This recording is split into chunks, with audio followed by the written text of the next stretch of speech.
Now, these mountains on the North American plate are moving southeast right into Los Angeles. And there's solid rock and LA is sand. I shouldn't have to explain what happens when you move a solid rock along sand. Even if it's dried sand that's been drying for thousands of years, it's still sand.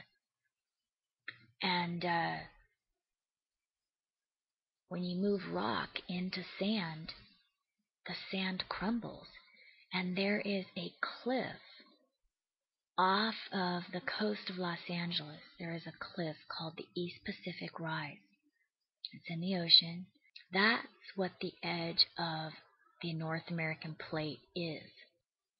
There's a drop-off of 200 meters to where the Pacific plate is. The Pacific plate is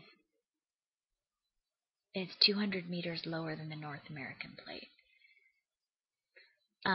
The San Andreas Fault is not the edge of the plate. The San Andreas Fault is just what it is. It's a fault line. It's just a crack in the crust. The tectonic plate is totally different. It's not just a crack. It's all the way broken through to the bottom of the crust. That's what a tectonic plate is. And that's what you're living on if you're in Los Angeles. You're on the edge of a cliff in sand just south of solid rock mountains that are going to be moving into you when these plates jolt forward. And even the tiniest jolt will completely devastate Los Angeles, and you will slide into the ocean. Los Angeles will crumble, and it will slide off of that cliff, the East Pacific Rise. So it's not just my vision that I saw, that Los Angeles was mud. It's the science of it, you guys. So please, I know you're not listening. I've sent emails to over 100 of my friends and family. Many of them live in Los Angeles. Nobody's listening to me. So now I'm telling you, I hope that you will spread this message. If you're listening to this video, if you're watching this video, I hope that you will spread this message. And beg your friends and family to get out of Los Angeles. It is a danger zone. And I strongly believe that this will happen, and that it will happen in the next year and a half. I'm going to go on and tell you the rest of what I saw. So that was it for that day. Another vision that I saw was of a smaller object hitting the earth. And this, I believe, from what I understood, I was taken by one of the angels, or one of the people that I think that she was an angel. I think that they are angels. One of the angels took me off of the earth to show me the earth from an angle that I didn't recognize. So it wasn't that typical angle that you see all the maps, the North and the South Pole, and it wasn't from that angle. It was from a different angle. So but I don't know which angle it was. I just know that I didn't recognize the continents. It was from a different angle. So she took me, I'll tell you this and maybe you can figure it out. She took me north of New York and then out off the planet.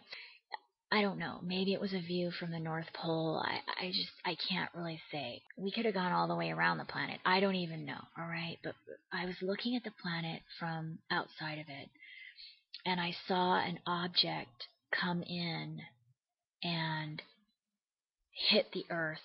And it was from my vantage point, it was in the upper left portion, about like 20 degrees from the top of what I was looking at. But like I said, I don't know what my vantage point was. And this object came from the other side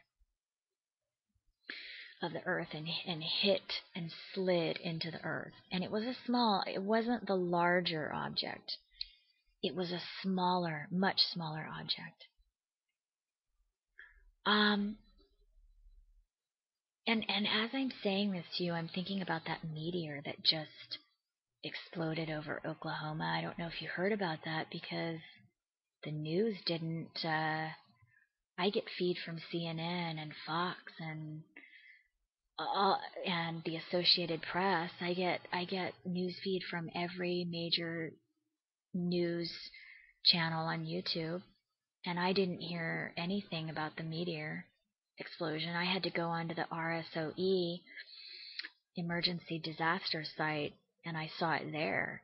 I was pretty surprised to see it too, because a meteor explosion over Oklahoma is pretty major news, and I'm just surprised that ABC, CBS, Associated Press, Fox, CNN, nobody reported it.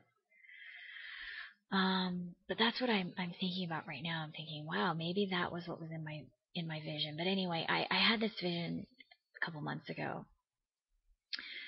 So I saw an object hit the earth and kind of like slide into the earth. And then I think this is the last vision. I begged to know when these things would happen. So I was shown the Earth went around the sun a full revolution plus what looked like 2 months to me. And then it started bumping around for about half of a revolution. So I interpreted that to mean that everything would be normal until October of this year. And then sometime after that, a couple of months after that, around December, January, that Earth would start going through a bumpy period that would last about 6 months. It was after that I found out about Eris 433. It's the asteroid that's bigger than the one that killed the dinosaurs. So I think that this object that's approaching Earth from south of the ecliptic, that everyone is calling Planet X or Nibiru, I think this object might actually be Eris 433. Eris 433 is from the Kuiper Belt. The Kuiper Belt is where they suspected Planet X was when they were looking for it. That's the reason I'm calling this object Eris 433, because I think that's what it is. But maybe it's not just an asteroid. It might actually be a large comet or even a brown dwarf. Maybe that really is what it is. I don't know, but that's what I'm calling it. And because Eris 433 passes in January 2012, and I don't think that's a coincidence, because I think that this object has a 5,000-year orbit. That's what the Mayans said. They said that there were plenty of civilizations on Earth before our own, and that they all were destroyed after 5,000 years. The Mayans also had in their possession a calendar that was an astronomical calendar. It predicted lunar and solar eclipses thousands of years in the future accurately. So they got this calendar and this information from a civilization that existed on Earth before theirs.